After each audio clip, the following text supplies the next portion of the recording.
Hey, Weighing In Podcast, we are lucky enough to be standing next to the Diamond, the man, the myth, the legend, Dustin Poirier. You are a guy that has just been on fire with your career. You have done so well with such big fights, and now you're sitting in a position where no one knows what your next fight's going to be. What is it? I don't know what my next fight's going to be. I'm waiting on the call. When I hear the name and the opponent, that gets me excited and motivated. Not that I'm not motivated, but gets me excited to wake up early and work every day like preparing for a fight. So what kind of opponent would that be in reality for you? Because it's got to be big fights now from now on. Yeah, we'll see. When they call and say the name, I'll know immediately when it's the right one. But as of lately, nothing's been coming. Let me ask you this. You've done everything. We've pulled up your list of fighters that you've fought. Unbelievable. You've fought everybody from 45 to 55, all these things. Are you at that stage in your career, like if you don't motivate me, I don't want that fight? Like all these guys, I don't want to say no, I don't want to say yes. It's a weird position to be in. I've been fighting a while. I just want to be motivated and excited to wake up and grind. And I'm still in the gym. I train once a day when I'm back home, sometimes twice a day. I'm always learning and helping these younger fighters back home in Louisiana get ready for their fights. So I'm trying to grow with the sport. Things are always changing, but when I hear a name that when there's somebody I want to beat up, like Michael Chandler, I wanted to beat him up. Conor, I wanted to beat him up. Thank you, by the way. My pleasure. When they call me with the name that I want to beat this guy, it means something to me. Then it'll be the one. Let's talk about your foundation, because you got a charity. It's one of the things that I love about you. You still have not given me a bottle of hot sauce, so that's bullshit. I just want you to know that's bullshit. Yeah. But let's talk about your charity and what you do with your charity and who you help.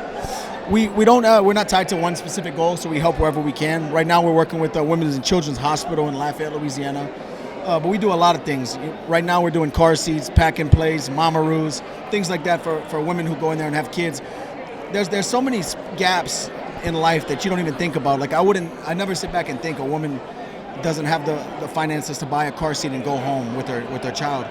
But it's a reality. And until the nurses, speaking with the hospital and the nurses tell us these things, I had no clue. So that's what we're doing right now. We're going to set a big goal, obviously, for the first quarter this year, and just keep it moving, man. Keep helping where we can. That's outstanding. So I want to ask you this, though, because it's kind of been on my mind a lot. I was talking with Mike Brown earlier. He's such a good guy. Everyone around the gym talks about how much of a great guy he is. But you have a connection with him. You have a connection with Sabah Hamasi, King Mo. What makes your gym, what makes your connection with these guys so strong?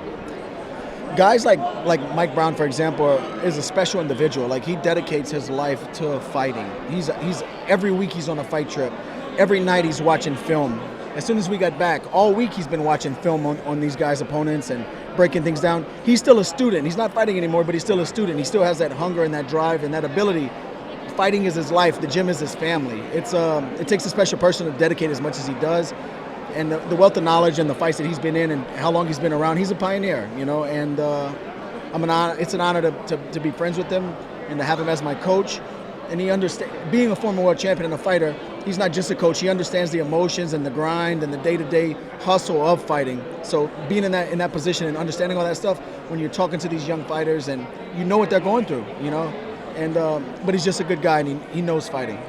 When I get around him, you just see he doesn't want the attention, he doesn't want the spotlight. He just wants he wants to make sure that his fighters are taken care of. He wants to make sure that they're on the right path to success. I'm not going to let you get away without answering this question, though. Okay? They announced the two tough coaches today. Give me a prediction in terms of how you see that fight going down when it does happen. Since you beat both of them, I'm just going to say that, just to make sure everyone understands that. Either guy can win. I think if Conor comes back with the same timing and speed that he had before the injury, if he comes back to that, he's going to stop Chandler. Chandler's very hittable, covers.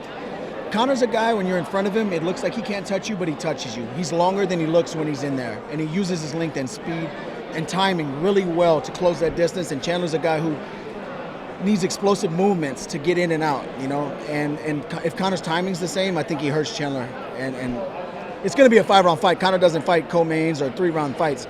So if Chandler can get in there and maybe get on his legs, get some blood in his arms early, wrestle hard for the first few rounds, maybe it goes different. But if Conor has any similarity to who he used to be before the injury and before the layoff, I think he stops Michael Chandler. He's just too hittable. But I agree with you. I will give Michael Chandler this. He's more durable than I thought he was going to be. He is more durable. He felt your wrath. He felt that. Yeah, I really thought that I was going to get him out of there.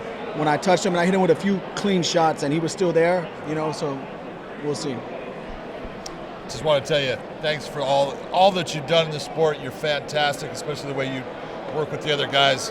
You're a true fucking, a true legend as far as the new breed of fighters, because you're in that new breed, and you're at least showing the way that it should be done. Thank you. Thank you. It's not even so much for, like he said, in the sport, but I'm going to be honest, man, to see what you're doing with your charity, to see like you branching out, developing your own business with the hot sauce, doing all these things. These are the things like young fighters should be looking and taking you as an example. This is what I need to do. I got to start preparing for life after fighting. Yeah. And it's truly an honor, man, to like talk to you. I've known you. I've met you a long time ago, but you beat me up a long time ago. You don't lie to people. Don't lie. Here's a 45-pounder. He does talk all the time, about.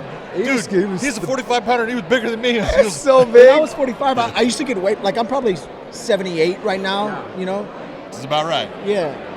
When I was at 45, I was 190. Yeah, you were saying that day you weighed in. It's like, I'm like 184 right now. Yeah. Like, you make the 45? I was like, there's no way. Yeah. But no. But I mean, honestly, when I met you that time training with Frankie, that week, he was just such a gentleman, so nice, just so respectful. Came out there for a reason, to help somebody else, on his own time. And I always remember that because Frankie's a really good friend of mine, and he talks highly of you, and I always talk highly of you as much as I possibly can, brother.